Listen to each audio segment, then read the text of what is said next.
Well, hello, my name's Will Lyons, and I write the wine column for the Sunday Times, or you could have met me on last year's Voyage de Vin on board the Queen Victoria. During this lockdown, I thought I'd share with you just a few top tips of what I'm drinking this late spring and what I hope to be drinking in the summer as well. I think at this time of year, our palates slightly change.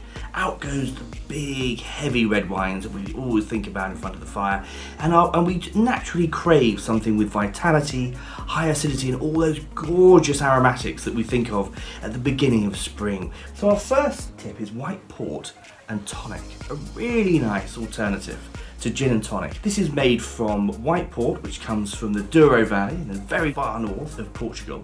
And it was invented in 1934 by tailors.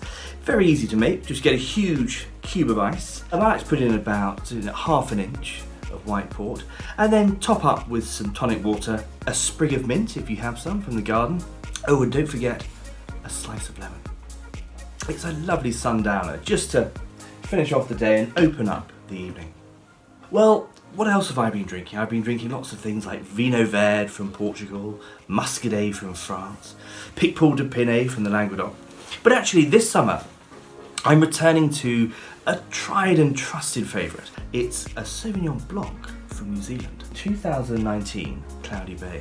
In 2019 they are back on form. It was a wonderful vintage. The key thing there is they get these long days, lots of sunlight. The luminosity when you go to Marlborough at the far top of the South Island is incredible. But also they had a dry autumn in 2019, which means the grapes were just perfect when they were picked. But my word, you cannot help but smile when you smell this.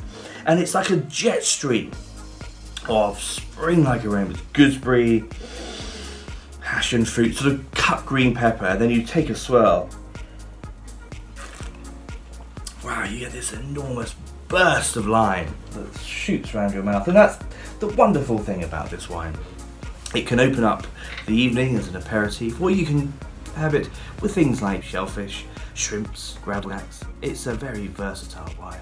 Well, that's just some of my top tips for this summer. I hope wherever you are, you're staying safe, and I very much hope to see you soon. Cheers.